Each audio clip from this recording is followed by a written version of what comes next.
আজ আমি বানাবো দুধ সেমাই বা সেমাইয়ের পায়েস। সেমাইকে অনেকে অনেক রকমভাবে রান্না করে, কিন্তু এই দুধ সেমাই সবথেকে বেশি জনপ্রিয়। অনেকে আবার এটাকে সেমাই, সিমুই, সিমাই বিভিন্ন নামে ডাকে। এ নিয়ে আমি আর কোনো বিতর্কে যাচ্ছি না। কিছু ড্রাই ফ্রুটস দেখতে ভালো লাগবে এমনভাবে আমি কেটে নিচ্ছি। এখানে আমি নিয়েছি কাজু, কিশমিশ, কাঠবাদাম ও পেস্তা।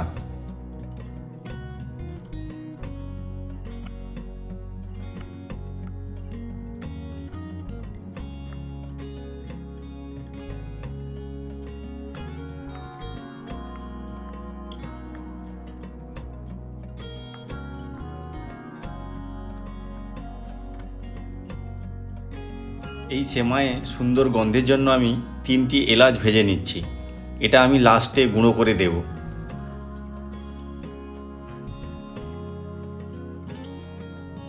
এখন কড়াইতে ঘি দিয়ে সমস্ত ড্রাই ফ্রুটসগুলো আমি ভেজে নেব।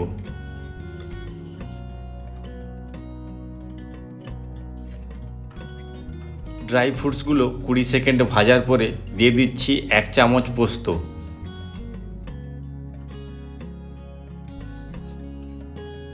পোস্ত দিয়ে 10 সেকেন্ড ভাজার পরেই আমি দিচ্ছি 2 চামচ কোরানো নারকেল।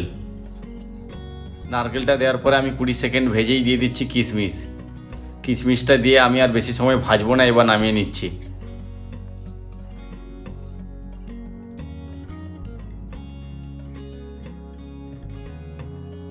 এখানে আমি 1 প্যাকেট রোস্টেড সেমাই নিয়েছি। এর আমি হাফটা ব্যবহার করব। যেহেতু এটা রোস্টেড সেমাই, এটাকে ভাজার দরকার নেই, কিন্তু আমি তবুও একটু অল্প ঘি দিয়ে ভেজে নেব।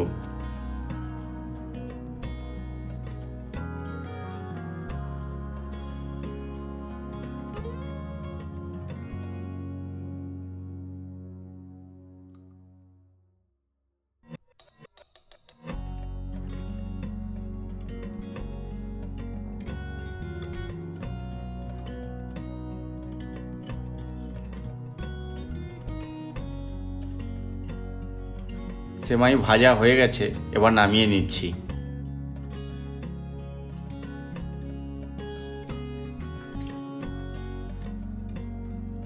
এক প্যাকেটের হাফ সেমাইয়ের জন্য এখানে আমি 1 লিটার দুধ নিয়েছি।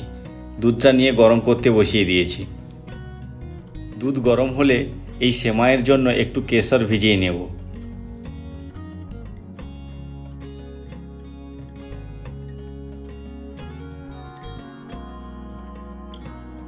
দুধ খুব ভালোভাবে ফুটে গেছে। এখন আমি স্বাদ মতো চিনি দিয়ে দেবো।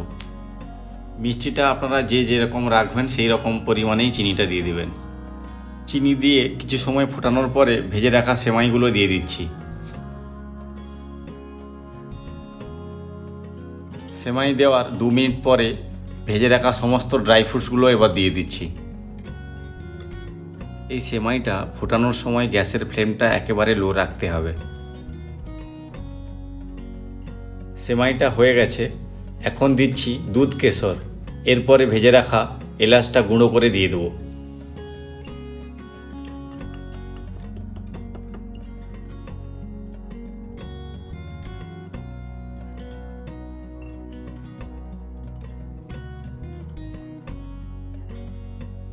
আপনারা অবশ্যই এই রকমভাবে সেমাই বাড়িতে বানিয়ে খাবেন।